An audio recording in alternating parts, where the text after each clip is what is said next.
Welcome to Concrete Block, the podcast where we dive into the latest news and current events from around the world.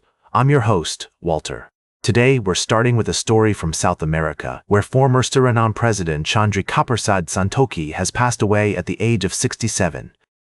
Santokhi was a significant figure in Surinamese politics, having served as president from 2020 to 2025 and previously as Minister of Justice and Police. During his time in office, Santokhi led the country towards economic stability, partly thanks to an International Monetary Fund program. However, this came at a cost, with austerity measures that had a significant impact on the Surinamese people. He also played a crucial role in investigating the 1982 killings of over a dozen political opponents, known as the December Killings, which occurred during the military regime led by Desi Bouterse. Santokhi's death has been met with an outpouring of tributes from regional leaders, including the Prime Minister of the Netherlands and the President of neighboring Guyana. He is remembered as a dedicated public servant who worked tirelessly to strengthen ties between Suriname and other countries in the region. As we reflect on Santokhi's legacy, it's clear that his impact on Suriname's politics will be felt for years to come. We'll continue to follow this story and provide updates as more information becomes available. We'll be right back with more of today's top news on Concrete Block. Welcome back to Concrete Block. Today, we're diving into a fascinating story about the ongoing debate over birthright citizenship in the United States. A recent executive order by the Trump administration has sparked a heated discussion about the interpretation of the 14th Amendment and the concept of jurisdiction. On one hand, scholars like Eileen Werman argue that the term jurisdiction in the 14th Amendment implies not only territorial control, but also allegiance to the country.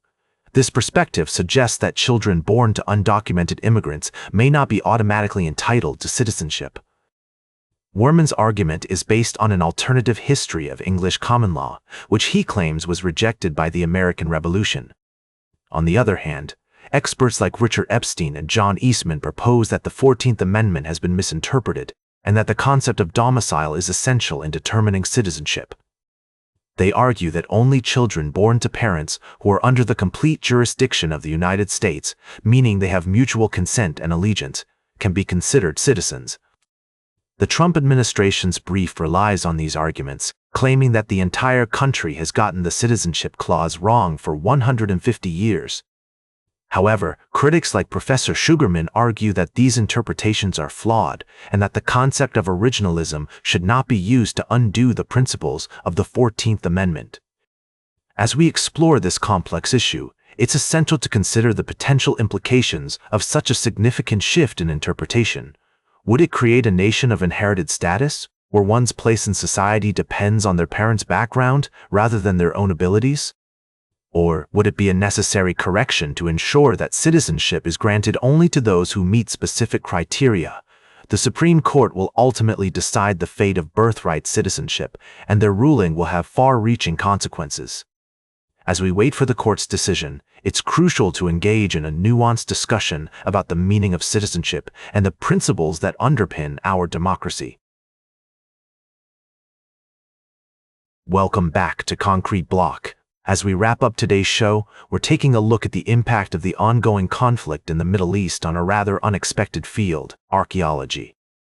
The war between the US, Israel, and Iran has had far-reaching consequences, and it seems that ancient historical sites in Iraq are among the latest casualties.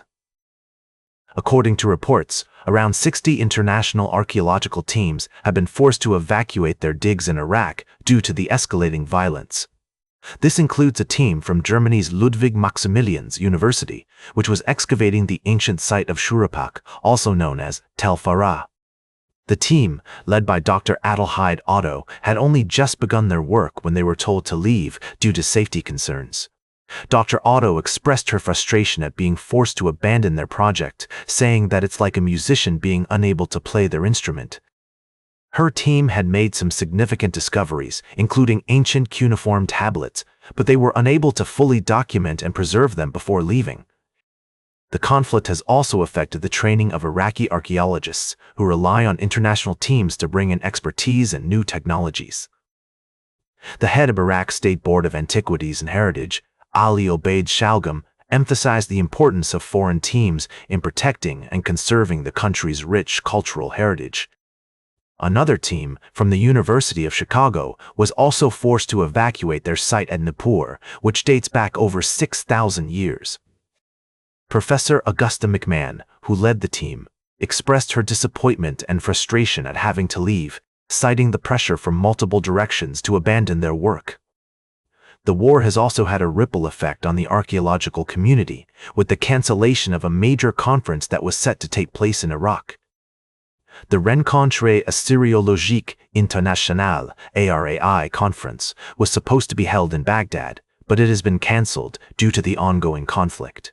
It's a sobering reminder of the human cost of war and its impact on fields beyond the immediate zone of conflict.